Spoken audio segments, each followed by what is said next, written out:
Hi everyone, welcome back to my YouTube channel. Last ವಿಡಿಯೋದಲ್ಲಿ ಹೇಳಿದ್ದೆ pre wedding ಹೋಗ್ತಾ ಇದ್ದೀವಿ ಅಂತ.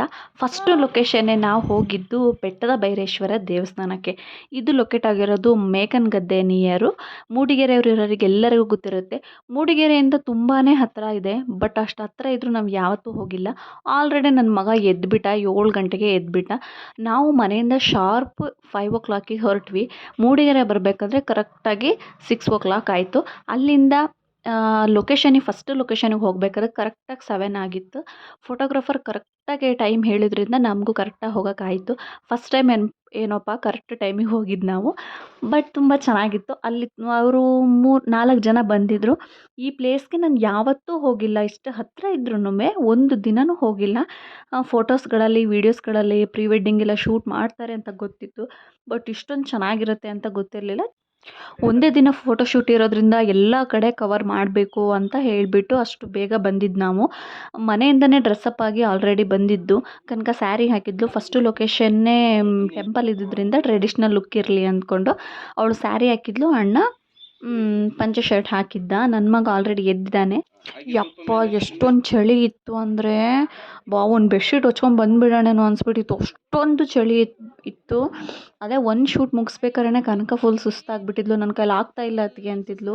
ಬಟ್ ಇನ್ನೂ ತುಂಬಾ ಪ್ಲೇಸ್ಗಳಿತ್ತು. ಈ ಸಲ ನಮ್ಮ ಪ್ರೀ ವೆಡ್ಡಿಂಗ್ ಆದರೆ ನಾವು ಹೊನ್ನಾವರದಲ್ಲಿ ಮಾಡಿಸಿದ್ವಿ. ಬಟ್ ಈ ಸಲ ಚಿಕ್ಕಮಂಗ್ಳೂರು ಇಟ್ಕೊಂಡು ಇಲ್ಲಿ ಸರೌಂಡಿಂಗಲ್ಲೇ ಮಾಡಿಸೋಣ ಅಂತ ಅಂದ್ಕೊಂಡು ನೆಕ್ಸ್ಟು ದೀಪನ್ ಕೂಡ ನಮಗೆ ತುಂಬ ಐಡಿಯಾ ಕೊಟ್ಟರು ಎಲ್ಲೆಲ್ಲಿ ಹೋಗೋಣ ಏನು ಅಂತ. ಸೊ ಅವ್ರ ಗೈಡಿಂದನೇ ನಾವು ಇಲ್ಲೇ ಮಾಡಿಸೋಣ ಅಂತ ಸಕಲೇಶ್ಪುರದಲ್ಲಿ ಮಾಡಿಸಿದ್ದು. ನೆಕ್ಸ್ಟ್ ತಿಂಡಿಗಂತ ಅಲ್ಲಿ ನಿಂತ್ಕೊಂಡ್ವಿ ಅಷ್ಟೇ. ಜಾಸ್ತಿ ಟೈಮ್ ಏನೂ ವೇಸ್ಟ್ ಮಾಡಲಿಲ್ಲ. ಬೇಗ ಬೇಗ ಹೋಗೋಣ ಅಂತ ಇದ್ದರು. ಮಲೆನಾಡಿಗೆ ಬಂದಮೇಲೆ ಅಕ್ಕಿ ರೊಟ್ಟಿ ತಿನ್ನಲೇಬೇಕು ಅಂತ ನನ್ನ ಫೇವ್ರೇಟು ಅಂತ ನಾನು ಅಕ್ಕಿ ರೊಟ್ಟಿ ಎಲ್ಲ ತಿಂದೆ. ಆಲ್ಮೋಸ್ಟ್ ಎಲ್ಲರೂ ಅಕ್ಕಿ ರೊಟ್ಟಿನೇ ತಿಂದರು. ಕೆಲವರು ಮಾತ್ರ ಲೆಮನ್ ರೈಸ್ ತಿಂದರು, ಬಿಟ್ಟರೆ ಎಲ್ಲರೂ ಅಕ್ಕಿ ರೊಟ್ಟಿನೇ ತಿಂದರು. ತುಂಬ ಚೆನ್ನಾಗಿತ್ತು ಆ್ಯಕ್ಚುಲಿ. ನೆಕ್ಸ್ಟು ಆ ಲೊಕೇಶನ್ ಮುಗಿಸ್ಕೊಂಡು ನೆಕ್ಸ್ಟು ಫಾಲ್ಸಿಗೆ ಹೋಗೋಣ ಅಂತ ಇದ್ವಿ. ಫಾಲ್ಸಿಗೆ ಒಂದು 11 ಆಗಿತ್ತೇನೋ, 10:45 11 ಅಷ್ಟೊತ್ತಿಗೆ ನಾವು ಫಾಲ್ಸಿಗೆ ಹೋದ್ವಿ. ಸಕಲೇಶ್ಪುರ ನಿಯರ್ ಇರೋಂತಹ ಫಾಲ್ಸ್ ಅದು ಫಾಲ್ಸು ನೇಮ್ ನಿಜವಾಗ್ಲೂ ನನಗೆ ಗೊತ್ತಿಲ್ಲ. ಸೊ ತುಂಬಾ ಚೆನ್ನಾಗಿದೆ ಇಲ್ಲಿ ಫಾಲ್ಸು. ಫಸ್ಟಿಗೆ ನಾವು ಬಿಫೋರ್ ಮ್ಯಾರೇಜ್ ಒಂದು ಸಲ ಬಂದಿದ್ವಿ ಫ್ಯಾಮಿಲಿ. ನೆಕ್ಸ್ಟು ಇವತ್ತು ಬರ್ತಾ ಇರೋದು. ತುಂಬಾ ಚೆನ್ನಾಗಿತ್ತು ಫಾಲ್ಸಲ್ಲಿ. ಇಲ್ಲಿಗೆ ಡ್ರೆಸ್ ಚೇಂಜ್ ಮಾಡ್ಕೊಂಡಿದ್ರು ಅವರು. ವೈಟ್ ಆ್ಯಂಡ್ ವೈಟಲ್ಲಿ ಶೂಟ್ ಮಾಡಿಸೋಣ ಅಂತ ಮಾಡಿಸಿದ್ರು. ಅವರು ಡ್ರೆಸ್ ಪೇರಿಂಗು ಇವ್ರದ್ದು ಫೋಟೋಶೂಟು ಎಲ್ಲ ತುಂಬಾ ಚೆನ್ನಾಗಿತ್ತು. ನಾವು ಸೈಡಲ್ಲಿ ನಿಂತ್ಕೊಂಡು ನೋಡ್ತಾ ಇದ್ವಿ. ನನ್ನ ಮಗನ ಕ್ಯಾರಿ ಮಾಡೋದೇ ತುಂಬ ದೊಡ್ಡ ಕೆಲಸ. ಅದನ್ನೇ ಮಾಡೋಕ್ಕೆ ಶುರು ಮಾಡಿದ್ವಿ ನಾವಂತೂ. ಆದರೂ ನಾವು ಒಂದು 4 ಫೋಟೋಸ್ ತೆಗೆಸ್ಕೊಂಡ್ವಿ. ಬರೋದು ಬಂದಿದ್ದೀವಲ್ಲ ಅಂತ. ಆ್ಯಕ್ಚುಲಿ ನನಗೆ ಫೋಟೋಶೂಟ್ ಅಂದರೆ ತುಂಬಾ ಇಷ್ಟ. ಸೊ ನಾವು ತೆಗೆಸ್ಕೊಂಡ್ವಿ ಫೋಟೋನ. ಅವ್ರು ಒಂದು ಕಡೆ ಫೋಟೋಶೂಟ್ ಮಾಡ್ತಾಯಿದ್ರೆ ನಾನು ಫೋನಲ್ಲೇ ಫೋಟೋಶೂಟ್ ಮಾಡ್ಕೊತಾ ಇದ್ದೆ. ಎಷ್ಟಾಗುತ್ತೆ ಆದಷ್ಟು ಕ್ಲಿಪ್ ತೊಗೊಳೋಣ ಅಂತ ತೊಗೊತಾ ಇದ್ದೆ. ಇದು next photoshoot white and white ಅಂತ ಹೇಳಿದ್ನಲ್ಲ. ಸೊ ಇವರಿಬ್ಬರು ಈ ಥರ ರೆಡಿಯಾಗಿದ್ದರು. ಆ್ಯಕ್ಚುಲಿ ಇವ್ರು ತುಂಬಾ ಟೈಮ್ ಕೊಡ್ತಾಯಿದ್ರು ಡ್ರೆಸ್ಸಪ್ ಆಗೋಕ್ಕೆ. ಬಟ್ ನಮ್ಮ ಫೋಟೋಶೂಟಲ್ಲಿ ಆ ಥರ ಅಲ್ಲ, ತುಂಬಾ ಥರ ಅರ್ಜೆಂಟ್ ಮಾಡ್ತಾಯಿದ್ರು ಬೇಗ ಅಂತ. ಅವಾಗ ನಮಗೆ ರೆಡಿ ಆಗೋಕ್ಕೂ ಕಷ್ಟ ಆಗುತ್ತೆ. ಹೆಂಗೆ ಏನು ಅಂತ ನಾವು ಅಂದ್ಕೊಂಡಿದ್ದು ಪ್ಲ್ಯಾನೇ ಒಂಥರ ಇರುತ್ತೆ, ಬಟ್ ಇಲ್ಲಿ ಆಗೋದೇ ಒಂಥರ. ಅವಾಗ ಒಂಥರ ನಮಗೂ ಡಿಸ್ಟರ್ಬ್ ಆಗುತ್ತೆ. ಬಟ್ ಇವ್ರು ಈ ಥರ ಎಲ್ಲ ಕೂಲಾಗಿದ್ದರು. ಚೆನ್ನಾಗಿತ್ತು ಆ್ಯಕ್ಚುಲಿ. ನಮಗೊಂದು ಪ್ರೀ ವೆಡ್ಡಿಂಗ್ ಹೋಗಿದ್ವಿ ಅಂತ ಅನ್ನೋದಕ್ಕಿಂತ ಒಂದು ಟ್ರಿಪ್ ಹೋಗಿದ್ವಿ ಅಂತ ಅನ್ನಿಸ್ತು, ಅಷ್ಟೊಂದು ಚೆನ್ನಾಗಿತ್ತು. ಫೋಟೋಗ್ರಾಫರ್ ಬಗ್ಗೆ ಹೇಳಬೇಕಿತ್ತು ನಾನು, ಬಟ್ ಅವ್ರದ್ದು ವೀಡಿಯೋ ಕ್ಲಿಪ್ ನಾನು ತೊಗೊಳ್ಲಿಲ್ಲ. ಬಿಕಾಸ್ ನನಗೆ ಅವ್ರು ಏನು ಅಂದ್ಕೊತಾರೋ ಏನೋ ಅಂತ ಅನ್ನಿಸ್ತು. ಸೊ ನಾನು ತೊಗೊಳ್ಲಿಲ್ಲ. ಅಷ್ಟು ಕಂಫರ್ಟಾಗಿರಲಿಲ್ಲ ಅಂದ್ಕೊಂಡು ನಾನು ಅವ್ರನ್ನ ವೀಡಿಯೋ ಕ್ಲಿಪ್ ತೊಗೊಳ್ಲಿಲ್ಲ. 4 ಜನ ಬಂದಿದ್ದರು. ಅದ್ರಲ್ಲಿ ನನಗೆ ಪರಿಚಯ ಅಂದರೆ ದೀಪನ್ ಒಬ್ಬರೇ. ಮೂಡಿಗೆರೆ ಸೈಡ್ ಇರೋರಿಗೆ ಆಲ್ಮೋಸ್ಟ್ ಎಲ್ಲರಿಗೂ ಗೊತ್ತಿರುತ್ತೆ ದೀಪನ್ ಬಗ್ಗೆ. ತುಂಬ ಒಳ್ಳೆ ಫೋಟೋಗ್ರಾಫರು. ಇವಾಗ ನಮ್ಮ ಜನ್ರೇಷನ್ಗೆ ಯಾವ ಥರ ಫೋಟೋಸ್ ಇಷ್ಟ ಆಗುತ್ತೆ ಏನು ಅನ್ನೋದು ಅವ್ರಿಗೆ ಗೊತ್ತಿರುತ್ತಲ್ವ. ಸೊ ಆ ಥರ ಅವರು ತೆಗಿತಾರೆ.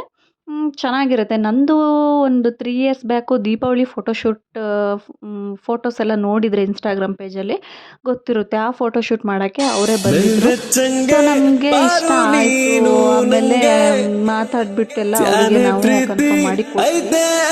ಇನ್ನು ಮದುವೆ ಬಂದಾಗ ಅವ್ರ ಬಗ್ಗೆ ಡೀಟೇಲಾಗಿ ವೀಡಿಯೋ ಮಾಡಿ ಹಾಕ್ತೀನಿ. ನೆಕ್ಸ್ಟ್ ನಾವು ಅಲ್ಲಿಂದ ಇನ್ನೊಂದು 3 ಪ್ಲೇಸ್ ಹೋದ್ವಿ. ಬಟ್ ಅಲ್ಲಿ ಫೋಟೋಸು ವೀಡಿಯೋಸ್ ತಗೊಳಕ್ಕಾಗಲಿಲ್ಲ. ಬಿಕಾಸ್ ತುಂಬ ಅಂದರೆ ತುಂಬಾ ಸುಸ್ತಾಗ್ತಾಯಿತ್ತು. ಸೊ ನಾನಂತೂ ಏನು ಬೇಡ ಅಂದ್ಕೊಂಡು ವೀಡಿಯೋನೂ ಮಾಡಲಿಲ್ಲ, ಫೋಟೋನೂ ಮಾಡಲಿಲ್ಲ. ಮತ್ತು ಫೋನೆಲ್ಲ ಬ್ಯಾಗಲ್ಲಿ ಇಟ್ಟಿದ್ರಿಂದ ತೆಗಿಯೋಕ್ಕೆ ವೀಡಿಯೋಸ್ ಮಾಡೋಕ್ಕೆ ತುಂಬ ಕಷ್ಟ ಆಗ್ತಿತ್ತು. ಅದನ್ನು ಬಿಟ್ಟರೆ ಇನ್ನು ಸಕಲೇಶಪುರದಲ್ಲಿ ಒಂದು ಗ್ರಾಸ್ ಲ್ಯಾಂಡ್ ಅಂತ ಇದೆ, ತುಂಬಾ ಚೆನ್ನಾಗಿದೆ ಅದು. ಈವ್ನಿಂಗ್ ಅಲ್ಲಿ ಹೋದ್ವಿ, ಸನ್ಸೆಟ್ ಎಲ್ಲ ತುಂಬ ಚೆನ್ನಾಗಿರುತ್ತೆ ಅಂತ ಅಲ್ಲಿ ಹೋದ್ವಿ. ಅಲ್ಲೇ ಕಾಫಿ ಕುಡಿಬೇಕಾದ್ರೆ ನಾನು ಒಂದು ರೀಲ್ ಮಾಡಿಬಿಟ್ಟೆ. ಸೊ ಅಲ್ಲಿಂದ ಫೈರ್ ಕ್ಯಾಂಪ್ ಕೂಡ ಅಲ್ಲೇ ಆಯಿತು. ಆಮೇಲೆ ಅಲ್ಲಿಂದ ನಾವು ಸೀದಾ ಫೋಟೋಸು ವೀಡಿಯೋಸು ಎಲ್ಲ ತೊಗೊಂಡ್ರು ಅವರು. ನಾನು ಸುಮ್ಮನೆ ಪಾಪು ಮಲಗಿಸ್ಕೊಂಡು ನಿಂತ್ಕೊಂಡಿದ್ದೆ. ಮತ್ತು ಅದೇ ಥರ ಕಾಫಿ ಕುಡಿದ್ಬಿಟ್ಟು ಸೀದಾ ಆಮೇಲೆ ಮನೆ ಕಡೆ ಹೊರಟ್ವಿ ನಾವು. ಮನೆಗೆ ಬರ್ಬೇಕಾದ್ರೆ ಅರೌಂಡು 9:30 ಆಗಿತ್ತು. ನಾವು ಸಕಲೇಶಪುರದಿಂದ ಡೈರೆಕ್ಟ್ ಬೇಲೂರು ಹಳೆಬೀಡು ಮನೆಗೆ ಬಂದ್ವಿ. ಅವರು ಮೂಡಿಗೆರೆಗೆ ಹೋದ್ರು. ಇದಾಗಿತ್ತು ನನ್ನ ಇವತ್ತಿನ ವಿಡಿಯೋ.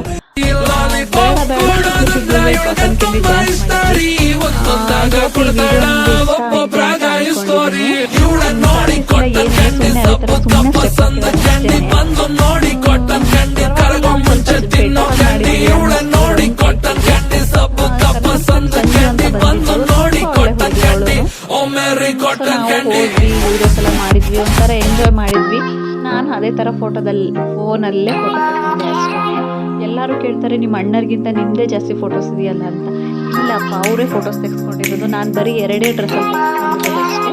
ಅದು ಜಾಸ್ತಿ ಫೋಟೋಸ್ ಬಂದಿದೆ. ಎಲ್ಲ ಫೋಟೋನು ಎಷ್ಟು ಫೋಟೋ ಕ್ಲಿಕ್ ಮಾಡಿದೆ ಚೆನ್ನಾಗಿ ಬಂದಿದೆ. ಸೊ ಅದು ನಿಮಗೆ ಜಾಸ್ತಿ ಫೋಟೋಸ್ ಅಂತ ಅನಿಸಿದೆ ಅಷ್ಟೇ. ಈ ವಿಡಿಯೋ ತುಂಬ ಲೇಟಾಗಿದೆ ಹಾಕಿರೋದು, ಸಾರಿ. ಆದಷ್ಟು ಬೇಗ ಇನ್ನೂ ವೀಡಿಯೋಸ್ನ ಹಾಕೋಕ್ಕೆ ಟ್ರೈ ಮಾಡ್ತೀನಿ. ನಿಮ್ಮೆಲ್ಲರ ಸಪೋರ್ಟ್ ನನಗೆ ತುಂಬಾ ಬೇಕಾಗುತ್ತೆ. ಸಬ್ಸ್ಕ್ರೈಬ್ ಮಾಡ್ಕೊಳ್ಳಿ ನನ್ನ ಚಾನಲ್ನ. ಸಿಗ್ತೀನಿ ನೆಕ್ಸ್ಟ್ ವಿಡಿಯೋದಲ್ಲಿ. ಬಾಯ್. Thank you.